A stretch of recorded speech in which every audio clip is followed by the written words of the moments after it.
What's up, everybody? I am Aaron. You're watching the Printasaurus, and I was out shopping the other day at Michael's of all places, and I discovered that they sell some filament now, which is fantastic. A couple weeks before that, I was out at Hobby Lobby with the family. They like to shop, and we found some more filament. So I bought a couple of rolls. I wasn't able to buy the same type of filament to do like a head-to-head type test. So today we're just going to take a look at what I was able to pick up, if it actually prints well, if it's something you guys should use, what kind of value do we have compared to jumping on Amazon and ordering filaments. It is fantastic to see the Targets, the Best Buys, the Michaels, the Hobby Lobby filament that I have here, all of them starting to offer 3D printed products. It is great. That means there will be more competition. And what my hope is with that is all of these big box stores that are offering filament, they'll start competing for the best prices. And hopefully after today, we'll find out if Hobby Lobby and Michael's filament is at least worth taking a look at. And then that way you can figure out if it's worth buying or not. Let's talk about the Hobby Lobby stuff first. Now I'll talk about what I was able to pick up. And what they had was a PLA Silk Rainbow, and their pricing is kind of all over the place. And I'll show you what I mean. So this was $19.99 for their Silk Rainbow, right? And then I have a black pink silk, so a dual color, and that was $18.99. This one here is wood. So they had a wood PLA, $15.99, and I actually haven't printed anything with any wood type products yet. So this would be a first for me. I'm excited to actually see what it looks like and how it actually performs. So this would be one that we're really going to pay attention to. And then this last one here, $12.99, is their standard PLA. This is red. Now for Michael's, this stuff was actually on sale, and I don't know if it was on sale because it's new or if that will be something that kind of happens more frequently. I haven't seen the Hobby Lobby stuff change much in price at all. As far as what I was able to get from Michael's, I'll have these prices up over here. I'll have to look them up to see what I paid for them. I don't have it on hand. I lost my receipt. But they had a PLA glitter that we're going to take a look at. They had a marble PLA in white. And then last here, we have a purple PLA Basic. I did a little research online. It looks like Landu Filaments makes the stuff for Hobby Lobby. And I really haven't been able to figure out yet who might make the make market a house brand Michael's filament. So since these are kind of spread all over and we have various types of filament, what I say we do is let's just open them up. We'll throw them in some printers. We'll pick some prints. We'll print them. So that's what we're going to do in today's video. Let's see what we got quality-wise, see if they're worth your time and which ones are and which ones aren't. So let's just get to it. We won't waste any more time. I'm going to put these, I'm going to load them into the printers that I have in here. So you're going to get the Creator 5, you're going to get the U1, H2C, and my Prusa Core One behind me. So why don't we see, before we do that, before we get into printing, let's see what kind of spools we're working with. So it looks like for the Hobby Lobby stuff, we've got plastic spools. We'll check them all, make sure. Yep. So we've got some plastic spools here, which means they're going to play nice in your AMS units if you've got them. We'll also see if the spools and the spool sizes fit well on like the U1, the Creator 5 and things, and also my Core One. So we'll see if there's any compatibility issues with the spools, but for the most part, looks pretty standard. So nothing out of the ordinary for those. And then let's open up these Michael's rolls. They are cardboard. So what I want to see here is, cardboard isn't always a big deal. So let's open one of these up. Because if you get the nice cardboard where the edges are rolled and they've kind of got some glue on there, or they're nice and sealed or smoothed out, they do pretty good in the AMS units. It's the ones that are really rough that you have to worry about. And these look good. So I think we're going to be fine. We're going to test one, see if it produces any dust or any debris or anything. That way you have a definitive answer there. And I'll also see how these fit on, again, that U1, Creator 5, things like that, with the different spool mounting options. Make market by, almost said Hobby Lobby, by Michael's. Make market by Michael's. Say that really fast. Make market by Michael's. They're all cardboard spools. And then it looks like all the Hobby Lobby stuff so far is plastic. All right, so let's get these all loaded up. Let's pick some projects and then let's see what they look like when they're done.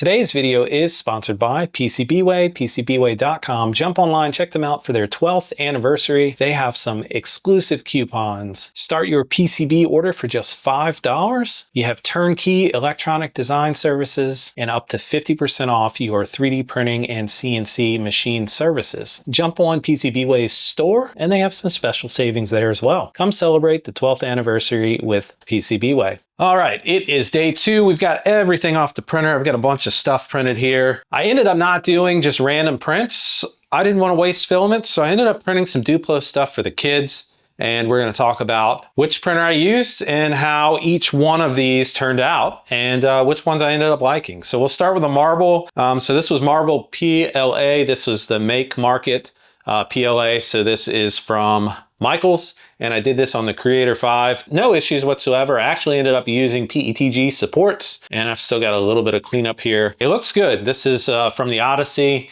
with that movie coming out.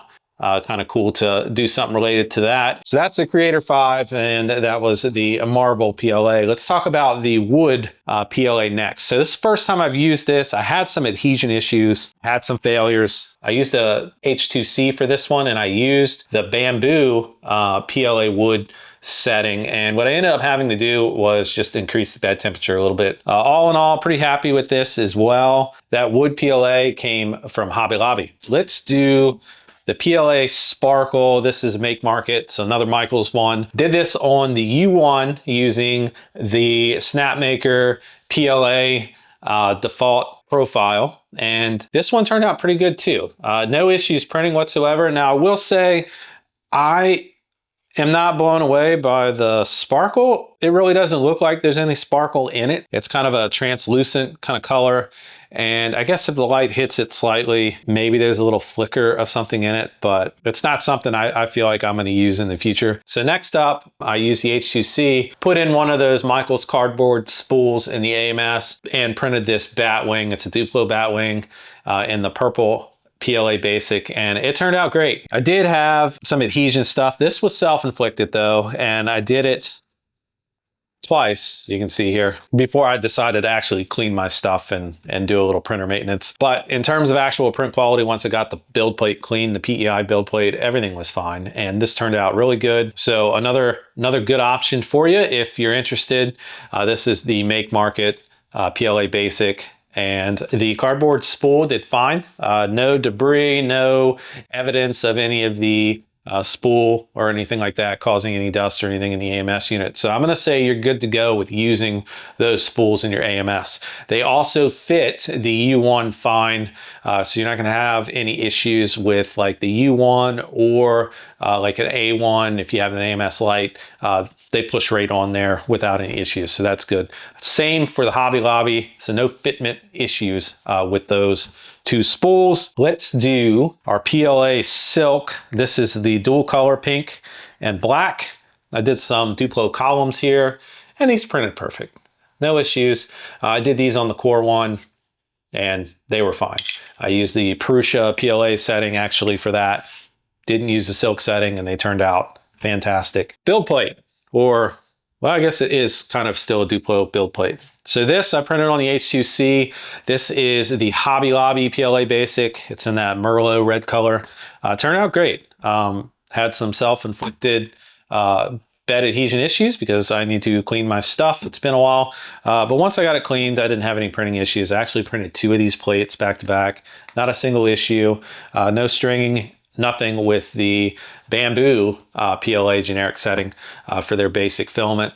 Worked great. So happy with the result there. And then last, on my Core One again, I printed the Rainbow PLA, which was a Rainbow Silk, and it turned out pretty good. I do have on the slide just a little bit of, there's a couple of like little blemishes and raised parts. So I think I need to dial in the speed, maybe the temperature a little bit, see if we can tune some of this stuff out. But using that generic Prusa PLA setting, I was able to get a successful print. It looks good overall, but if you're gonna nitpick and you wanna look close, you'll have to do some dialing in to get things right. All in all, it looks cool, it turned out great. So there's that. All of this stuff turned out well. I think what it's really gonna come down to overall with it is if you need something in a pinch, you need to run out to the store and get something, You've got Hobby Lobby and Michaels offering stuff now. I did go back and look more recently, and it looks like they have the inventory now, which is fantastic. When I did buy these originally, there wasn't as much available, but since then they've got a ton of stuff. So it's nice to see that. Hobby Lobby actually has like build plates and stuff now too. They look to be catering towards the bamboo sizes, 256 by 256. So keep that in mind, but they're starting to get more accessories, whereas Michaels seems to just be carrying filament for now. So there's that. Good experience overall, no true failures. I used a wide variety of printers. I used their slicer generic settings, and I had successful prints. I think it's gonna come down to what's on sale and cost. So as a whole, the community is getting bigger, and that means this stuff's gonna be more readily available. It's gonna be more available to everyone, and I think that's fantastic. Like, subscribe, comment, let me know if you guys picked up any of this filament, if you used any of it, what is your preference? Which ones do you like? So that's it for today, guys. I'll see you guys in the next video.